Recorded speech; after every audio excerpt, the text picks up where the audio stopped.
Hey phoyisa lemanga. Lalela. Niyo lenzawo yonke ni. Lale phela ufike mina ngidakusikela kuyothandzela takunala lijikanale ubuye ushayise endasi uthi ngathi utanganeno jwebe konke la shonele utawufaka nje efenisi wakho lo mhlabathi ke lo unone kakhulu ngifika inkukhu uyayivuma inkukhu lo mhlabathi ongisho usho nje phoyisa lemanga. Lutho ngase ulimi ukhiphele ngane inhloko yemntwana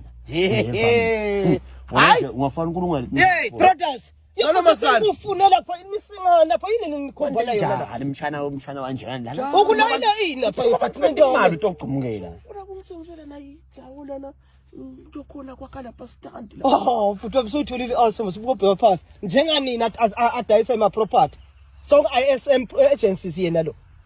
njenganini yabhuti ucela umphapha lalela manje ngicela ubuka le buka lendzawo bese ubuka le dress code yakhe bese uthola ias banye la Swatini bantu labadayisa iproperty uyeba yes baphindze futhi bakumaintainele baphindze futhi bakwelekele bangaphindze futhi bakunikete neidea ukuthi ungalithenga yini indzako lekaso yebo ISM property la ayikoshani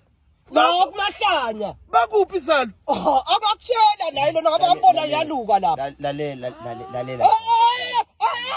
kwesa kude mina ngingakwadi eva mina ngifuna sisikhuluma ngibe ngikucuca nalabo nangalabo baka ISM agencies sibe sihlafuna eva mse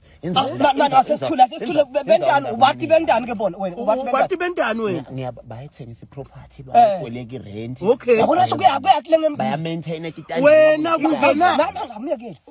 mina ukuthi ngena kanjani ungena bona mina ngiyabathi mina ngifasa ngiyokubeka la bakhona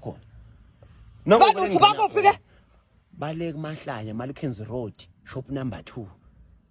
okay yako utasitela kuzile nombolo tabo mani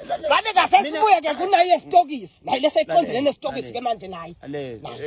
mina asisikhuluma sibe quiet ngihlafuna zalo ungayi ngathi uyabhoka ekhaya kubo manje labantu laba manje ebhuti utaphela